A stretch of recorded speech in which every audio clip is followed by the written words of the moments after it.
अस्सलाम वालेकुम, this is pharmacist हाफ़िज़ मोहम्मद उस्मान। पिछली बार जो है वो मैंने आपको माइसेल पे लेक्चर दिया था। अब जो है वो उस माइसेल में से कुछ पॉइंट जो हैं वो रह गए थे, ठीक है? जो आपको समझाने ज़रूरी थे, ठीक है? So this there is another free lecture on micelle formation. मैं थोड़ी-सी पिछली बातें रिपीट कर देता हूँ कि माइसेल क्या था? माइसेल जब भी हम किसी सर्फेक्टेंट को वाटर में डालते हैं तो वो माइसेल बनाता है।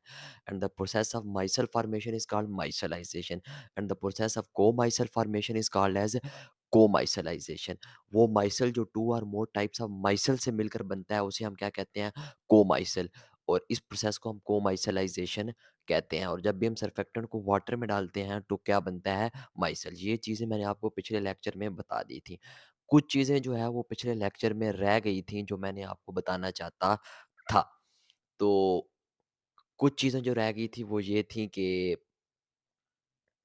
हाँ, कि एक सर्फेक्टेंट जो है वो हमेशा मोनोमर से मिलकर बनता है। एक सर्फेक्टेंट जो है वो हमेशा मोनोमर से मिलकर बनता है और surfactant is always found by monomers. यानी कि कुछ मोनोमर्स मिलते हैं तो वो एक माइसेल बनाते हैं। सॉरी, सर्फेक्टेंट मोनोमर से नहीं बनता, एक माइसेल मोनोमर से बनता है। अ मोनोमर फॉर्म्स अ माइसेल और जब नंबर ऑफ मोनोमर्स मिलते हैं तो माइसेल बनता है।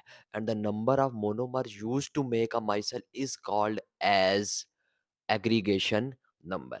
यानी कि जितने नंबर ऑफ मोनोमर्स यूज होते हैं किसी भी माइसल को बनाने के लिए उसको हम एग्रीगेशन नंबर कहते हैं। जितने भी मोनोमर्स यूज होते हैं किसी माइसल को बनाने के लिए उसको हम क्या कहते हैं? Aggregation number. ये है एग्रीगेशन नंबर की डेफिनेशन। इसको हम कहते हैं एग्रीगेशन नंबर। अब आगे, वो टेम्परेचर जिस पे माइसेल बनता है उसे हम कहते हैं क्रिटिकल माइसेल कंसंट्रेशन। उसको हम क्या कहते हैं? सीएमसी। उसको हम क्या कहते हैं? सीएमसी। उसको हम क्या कहते हैं? CMC, critical myself concentration. इसको आगे हम 2 पार्ट्स में डिवाइड कर सकते हैं, यानी कि क्रिटिकल माइसेल कंसंट्रेशन को हम 2 और लफ्ज़ों से भी बयान कर सकते हैं, वो है क्राफ्ट टेम्परेचर और वो है ऑप्टिमम टेम्परेचर। यानी कि क्रिटिकल माइसेल कंसंट्रेशन को हम क्राफ्ट टेम्परेचर भी कह सकते हैं और ऑप्टिमम टेम्परेचर भी कह सकते हैं। सीएमसी बेसिकली क्राफ्ट टेम्परेचर भी है और ऑप्टिमम टेम्परेचर भी है।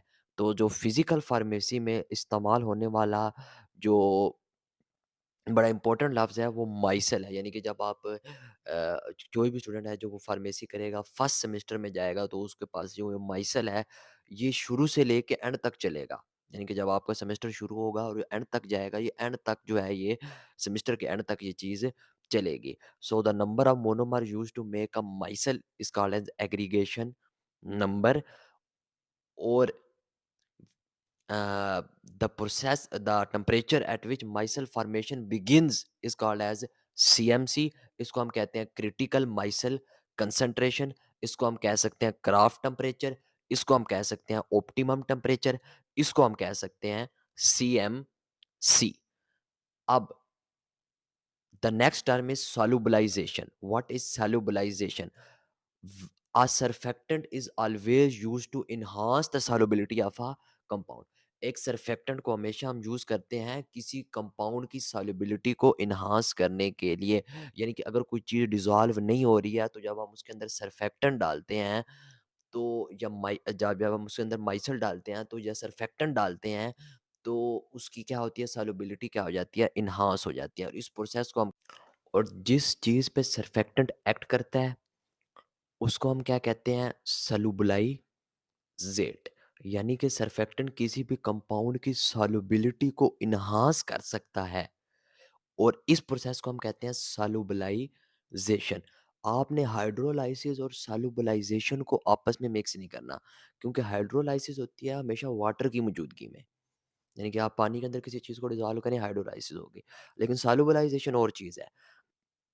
जो सॉल्युबलाइजेशन है वो ये है कि आप किसी चीज़ की सॉल्युबिलिटी को एनहांस कर रहे हैं, उसको हम क्या कह रहे हैं? सॉल्युबलाइजेशन। अब जिस चीज़ की सॉल्युबिलिटी एनहांस हो रही है उसको हम कहते हैं सॉल्युबलाइजेट। उसको हम क्या कहते हैं? सॉल्युबलाइजेट। मसलन अगर आपकी किस चीज़ की फॉर एग्जांपल कोई भी कंपाउंड है। हाँ, अब देखें जो हर फ़ील्ड होती है ना, उसमें उस चीज़ के साथ लिंक होता है जो जिस चीज़ को हम पढ़ रहे होते हैं। यानी कि अब आप सोचेंगे कि फ़ार्मेसी में माइसेल ये वग़ैरह पढ़ाने का क्या तुक बनता है? अब बात जो है ना वो ये है कि सर्फेक्टेंट जो है वो किसी भी चीज़ की सॉल्युबिलिटी को एनहांस कर रहा है। तो यानी कि वो ड्रग्स जो कि इनसॉल्युबल है, मसलन विटामिन के जो है वो इनसॉल्युबल है। इसको सॉल्युबल करने के लिए हम सर्फेक्टेंट का इस्तेमाल कर सकते हैं। यानी कि वो ड्रग्स जो इनसॉल्युबल हैं उसको हम सॉल्युबल बना सकते हैं। वो कंपाउंड्स जो इनसॉल्युबल हैं उनको हम सॉल्युबल बना सकते हैं। तरीके से? सॉल्युबलाइज़ेशन से। और जिस चीज़ पर सर्फेक्टेंट ऐड करेगा उसको हम सॉल्युबलाइज़ेट कहेंगे। तो यहीं से हम एप्लीकेशंस ऑफ माइसेल डिराइव कर सकते हैं कि एप्लीकेशन ऑफ माइसेल क्या है? पहला तो इसके डिटर्जेंट्स होते हैं, डिटर्जेंट्स के तौर पर सोप्स वगैरह के जो तौर पर यूज़ होता है, ये मैं आपको पहले भी बता चुका हूँ। और दूसरी जो चीज़ मैं आपको बता रहा हूँ वो ये है कि हाँ,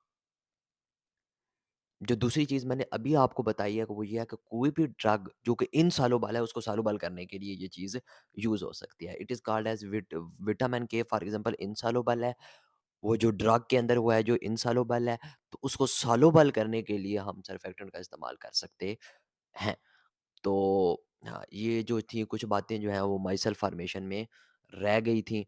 तो इसे आप पिछले लेक्चर के साथ कंबाइन कर लें, तो माइसल फॉर्मेशन का जो टॉपिक है वो पूरा हो जाएगा, ठीक है? तो आज की जो चीज़ का मेरा वो है, जिसे कहते हैं जो खुलासा है वो ये है कि जो सर्फेक्टेंट है जिस टेम्परेचर पे माइसल बनता है उसको हम कहते हैं क्राफ्ट टेम्परेचर। और जो नंबर ऑफ मोनोमर्स यूज़ होते हैं use to make a micelle, उसको कहते हैं हम एग्रीगेशन नंबर। इसको हम क्या कहेंगे? Aggregation number. और जिस टेम्परेचर पे ये प्रोसेस होगा उसको हम कहेंगे सीएमसी। इसको हम कहेंगे critical micelle concentration. Craft temperature भी कह सकते हैं, ऑप्टिमम टेम्परेचर भी कह सकते हैं। सर्फेक्टेंट किसी भी चीज़ की सॉल्युबिलिटी को एनहांस करने के लिए यूज़ होता है। इस प्रोसेस को सॉल्युबलाइजेशन कहते हैं। जिस चीज़ पे एक्ट करेगा उसको हम सॉल्युबलाइजेट कहेंगे। पीछे रह जाएगा इससे हम इसकी एप्लीकेशन ड्राइव कर सकते हैं।